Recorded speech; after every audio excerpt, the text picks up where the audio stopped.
So now we are going to talk about a tool in molecular biology, which has really revolutionized the field of cell and molecular biology. It's routinely used in recombinant DNA technology. This tool is called polymerase chain reaction. The short form is the PCR, and it's basically used to amplify the DNA, increase number of copies of DNA. That originally it was discovered to do so. Nowadays it has very diverse applications.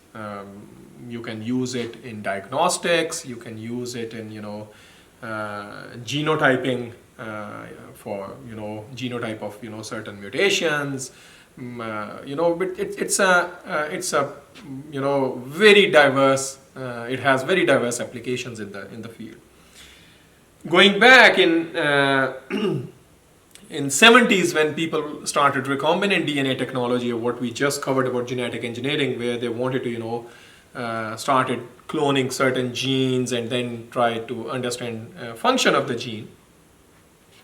One big limiting factor was how to amplify, how to increase your gene of interest, your target DNA, to an amount which is which makes your life easier. And there were many people who were trying to develop methodologies or tools. And in late 80s, Carey Mullis, he came up with the idea, that we can automate the whole amplification of the DNA using PCR. And this PCR is basically, it has the basis of PCR. The mechanistic basis of PCR is just DNA replication. You remember, DNA replication is basically, if I just give you a recap of DNA replication, what you have, let's say this is your chromosomal DNA, and then the replication machinery comes in, and what it does, it on specific DNA region, which we just learned about origin of replications, etc. The DNA replication machinery helicase there, it comes in, and it opens up the DNA, it breaks down the hydrogen bonds, and there's a replication bubble. These now single-stranded DNA regions, they are the primase, another enzyme, it comes in, and it adds this little primer, RNA primer. And on the lagging strand, so you all remember the continuous strand and the discontinuous strand. On the discontinuous strand, we'll have these little Okazaki fragments. So replication is not in the form of a continuous strand like here you will have. For example, imagine this is your continuous strand, and here you have these RNA primase, and then you have these discontinuous replication. Then so after primase you have this DNA polymerase, and all these replication machinery enables us to have from two strands of DNA after this completion of replication. Let's say you have these parental strands, and you have the newly synthesized strands. From one molecule of DNA, you have two, and then you undergo mitosis. Okay, one mother cell divides into two. The same principle of DNA replication was mimicked in the polymerase chain reaction, because the idea of PCR was to increase this DNA, piece of DNA of our interest. Let's say here is a region, a gene which we are interested in. Now, normally, with the help of normal DNA replication in a cell, you go from one DNA molecule to two. But with the help of PCR, the idea was that, we would like to have, after this, our aim is to have millions of copies of your gene of interest, which will be available to you for cloning, for whatever purpose you want to use. Okay? And what they came up with in case of PCR is that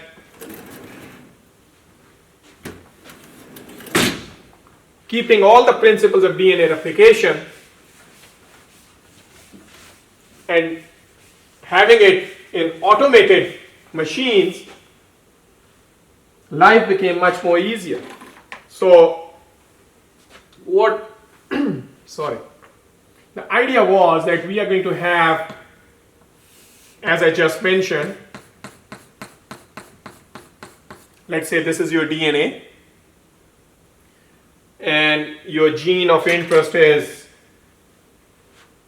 in this particular region.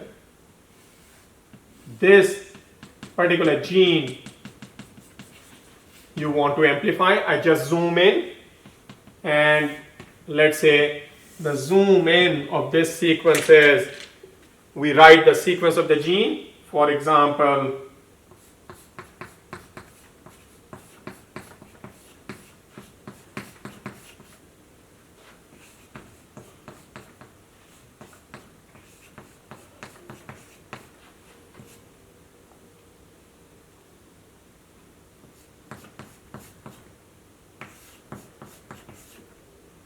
and then the sequence continues, because DNA is in the chromosomal context.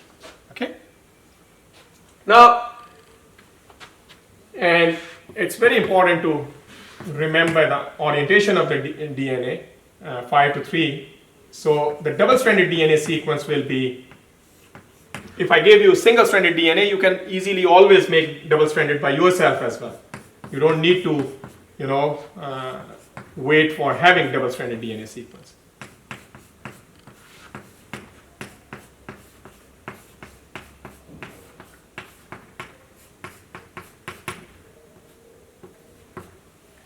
Now, from this chromosomal context, let's say we are in human cell, 6 billion base pairs. And then when you isolate, human DNA, you have to purify, you have to amplify this particular region of the gene, which is of your interest. Now, keeping the principle of DNA replication in our mind, what is required for a polymerase chain reaction is we need to have primers. You remember DNA polymerase, it cannot start synthesis of DNA by itself. It requires free hydroxyl group at the 3' end. So primers are short single-stranded DNA sequences.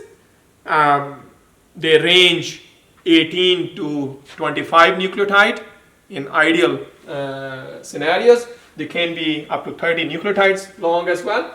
And these single-stranded DNA molecules, you design yourself, and you design in such a way that they enable you to amplify DNA precisely from here to this particular position.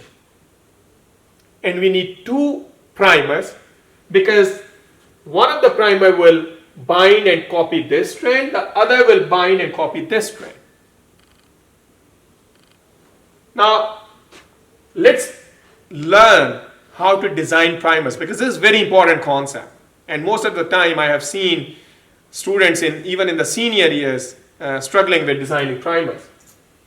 So our purpose is that an 18 to 25 or whatever length of nucleotides we design, one should copy one strand and the other should copy other strand. Now always remember, and we learned this in 101 as well, that the DNA synthesis always takes place from 5 to 3 orientation. So 5 represents the phosphate group in a base, and 3' represents the free hydroxyl group. So always a new nucleotide is going to be added in the 3' hydroxyl end. So let's design the primers, and I'll just write down few possibilities so that we really learn which one are the right primers and which ones are wrong when people design them. So let's say we design a primer this and I'll just write down 6 nucleotides, and these 6 nucleotides, let's say they are equivalent to 25 nucleotides. Okay, so ATG, CAC,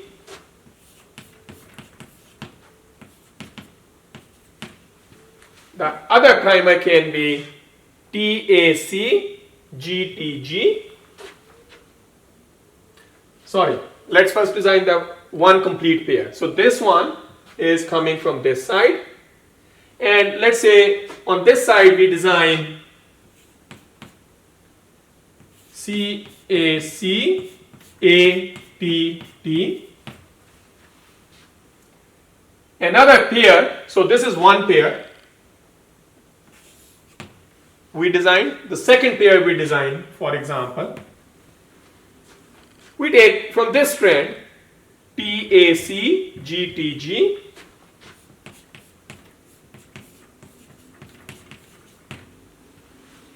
and from this side we take this strand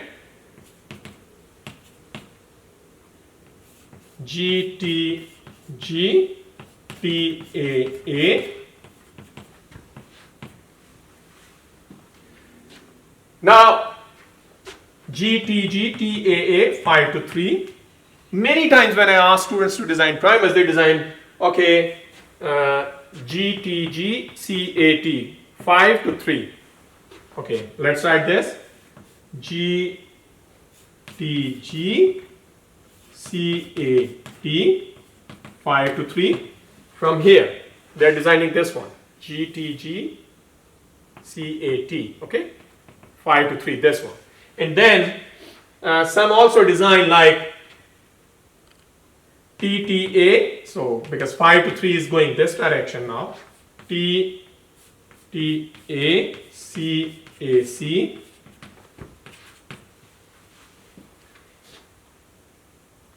and so let's say we have now 3 primer pairs, and let's see which ones will work actually. Okay, which ones will help us to amplify or copy this piece of DNA from 1 to 2. Now, in case of DNA replication, helicase comes in and breaks the DNA, hydrogen bonds, and then makes it into 2 single-stranded DNA.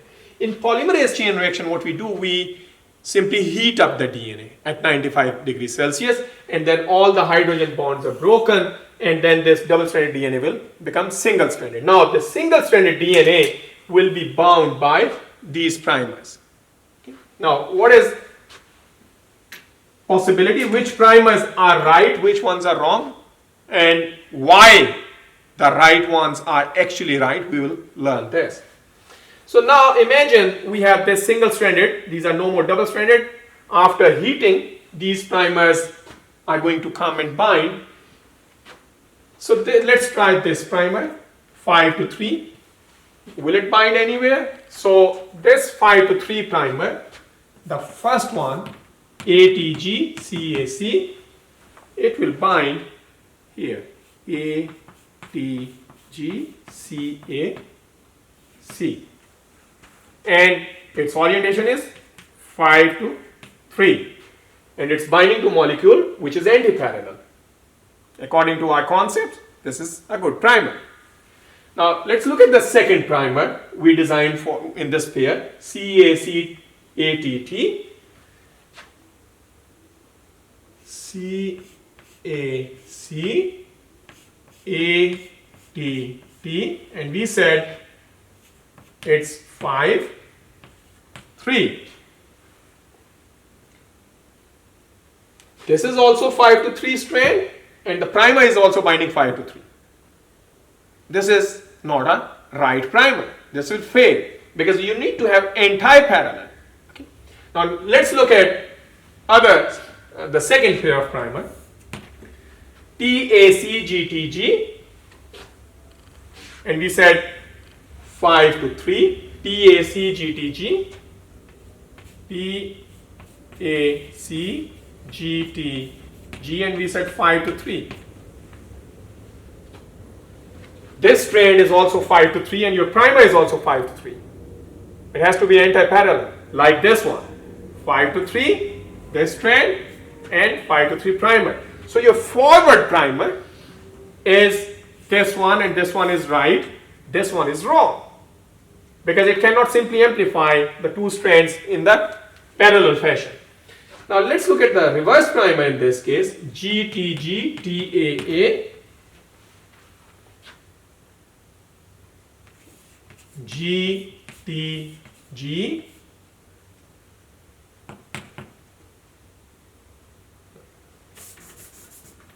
GTG,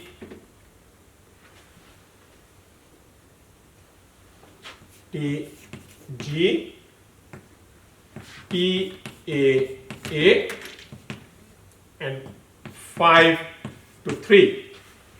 This will bind this top strand, the 5 to 3, and then I primer anti-parallel 5 to 3. So this is a good primer just like this one. These two are the right primers. But if we look at the last pair of primers, where we had GTG-CAT, which we designed here, GTG-CAT, of course it's complementary, but if you pay attention, 5 to 3, if we have GTG-CAT and we say 5 to 3, this primer will go in the opposite direction, in this direction. It will not amplify this DNA, it will indeed bind to this top strand, but it will amplify in the opposite direction, but we want to amplify between these 2 points. So this primer is also wrong. Similarly, when you will observe and try to match these sequences 5 to 3, here you will find this one is also wrong.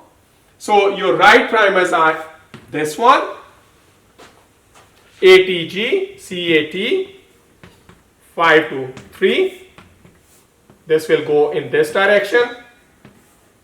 And your other primer which is right is GTG, TAA, this one. All the others are wrong. Why? Because all the others are not going to either amplify in the anti-parallel manner or in the direction in which you aim to amplify DNA. So your 2 primers which are the right ones are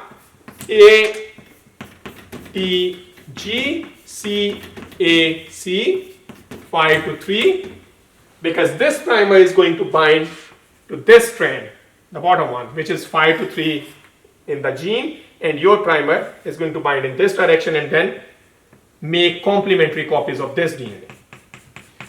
The other primer is GTG-TAA here.